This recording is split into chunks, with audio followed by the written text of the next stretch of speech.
Welcome back. Well, this week the Lib Dems teamed up with the Green Party and Plaid Cymru to form a Remain alliance, which means that each party will throw their weight behind just one candidate in 60 constituencies across the UK to try and get more anti-Brexit MPs elected. Well, joining us now is one of those who's hoping to benefit from the deal, the Liberal Democrats' education spokesperson, Layla Moran. Thank you very much for being on the programme. Talk to me about this Remain alliance. Some people will look at this and think this is just an attempt to try and rig and stitch up democracy. Not at all. I mean, we have first past the post electoral system where if in this Brexit election, this election's been called because of Brexit, this is the biggest issue that we are going to be discussing in this election, and it is the Unite to Remain initiative. And if you want to know who is the Remain candidate in your seat, then it gives a clear steer for that in the 60 seats. I should say in 2017, when I won the seat off the Conservatives, I overturned a nearly 10,000 majority. The Greens stood aside in that election and it worked, and I won by just 816 votes. So we've proven that in the past it can work. And actually what this also is people are just sort of sick of the party politics, the rough and tumble. These parties are making a compromise. I mean, the fact is, in very many seats, the Lib Dems might be the actual second place right now with the way the polling's going, but actually we are stepping down for the Greens, for Plaid, so that we can, have more grown-up politics. And you say this is a Brexit election, but is it all about Brexit? I mean, some Lib Dem voters, I'm sure, voted to leave the EU. Absolutely. People vote Lib Dem and for other parties for a whole raft of reasons, for all kinds of things that they feel really passionately about. Yeah. Who are you to say that actually Brexit's the most important issue, so any other reason that you might be interested in voting Lib Dem, we're not interested? Not at all. I mean, of course, but that's people out there... Remain alliance in some way. Well, and all the parties are standing on, different forms of what we're going to do about Brexit. For the Liberal Democrats, it's stop Brexit, and hence the Remain message. But it is about more than that. Today we're announcing our new universal childcare policy. I'm education spokesperson. I'm excited to talk about schools. And yes, this will all get mixed up. But to suggest that Brexit isn't going to play in people's minds during this election, I think is, this is why we are here. I mean, if you look at, for example, a guy called Mike Powell, the Welsh Liberal Democrat candidate in Pontypridd, he doesn't want to stand aside for Plaid Cymru. He's been told he has to. He says he doesn't want to. He's going to stand as an independent. And if you look at his reasons for doing that, I mean, he says and makes a point that Plaid Cymru want to take Wales out of the rest of the United Kingdom. They want independence. He says of the Welsh Nationalist Party. I mean, these are really big issues, aren't they? And you can see where he's coming from. Yeah, and what we're very clear about is that this isn't somehow all the parties getting together and becoming one. I mean, the Green Party candidate in 2017 in my seat said, I'm a Green Party member, I'm a Green person, I stand proud for what my party stands for, but we recognise that if we are going to, in my case, unseat a Conservative MP and get someone in there who's going to represent our constituency on the key issue of Brexit, then this is what you have to do. It doesn't mean that the Liberal Democrats are suddenly saying that we agree with Welsh independence. We don't. And what we often say in these elections, for Plaid Cymru, and they're doing the same for us. And they probably don't agree with everything that we stand for either.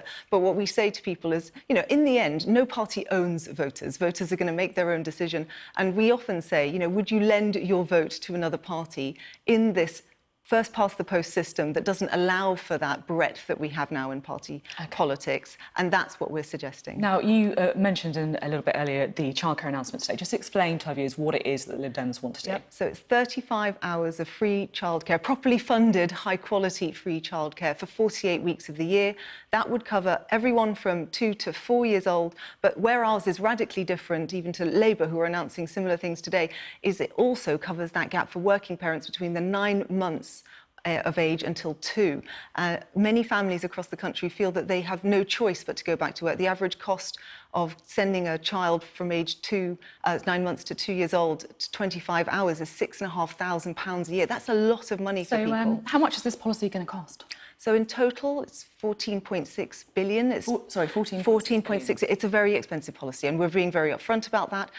It's fully costed and would be paid for. So you say it's fully costed, because I read the press release and it just said it would be funded by fair tax changes. So how will it be funded? Indeed. So we've got a corporation tax rise back to the 20% that it was before the Conservatives took it down. And then we've also got taxing wealth in the same line as income, Together, those bring in about £16 billion, so it more than covers what we're suggesting. OK. OK. Now, Sky News has proposed a three-way debate in this election campaign between Jo Swinson, Jeremy Corbyn and Boris Johnson. Jo Swinson said she wants to sign up and do it. We've also got these two head-to-head debates going on. What's your position on whether or not the other party should take part in this debate? Yeah, well, I want to say thank you to Sky for, I think, representing what most people out there want, which is that all the voices that are representing the whole breadth of the Brexit debate are in there.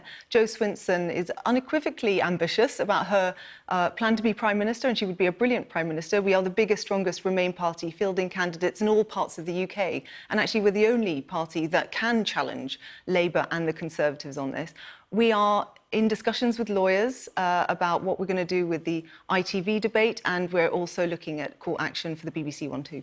You're looking at court action for the BBC too. But they would argue, I guess, that the two people with the biggest chance of being Prime Minister would be Jeremy Corbyn and Boris Johnson, and that they're also doing another debate with other leaders. They would argue it's the biggest possibly chance. You could argue actually in a four-way split that we're seeing in this election that, you know, anything can happen, but also they're not the only people with that chance, and voters need to be able to hear from everyone. So I'm delighted that Sky can see that actually having a Remain voice in those debates is critical, and it is absolutely right that Stop Brexit message should be delivered by Jo Swinson. Do you really think that Jo Swinson could end up in number 10? I think in this election, and let's, no one's saying this isn't a huge mountain to climb. No one is pretending that it's not. But what we did see is that in the Europeans, different electoral system, I get it, but we polled higher than the Conservatives and the Labour Party for the first time in 100 years. There is something weird happening in British politics right now. It's showing itself in the last few months. Anything is possible. I'm not saying that it's not a stretch target. It is. But for once, I actually genuinely think it is possible. You see, I am a bit baffled, I'll be honest, I'll level with you, about why the Lib Dems are pushing the idea that she could be Prime Minister. I mean, I know you want to show you've got momentum, but really, is this not also about expectation management? Are you really saying that Jo Swinson, who has got, 20 MPs now, could end up in number 10 as Prime Minister? What we're doing is presenting people with that real choice and making them realise that actually these are quite interesting circumstances. Do you really think she could? I think that she could. I do.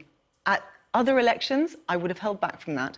But given the volatility of politics right now, and if we have that big uptick in the polls, which could happen in a general election, in a four-way split under the first-past-the-post system, I mean, all these things come together, and suddenly it's not so outlandish. Actually, it is entirely possible. Okay.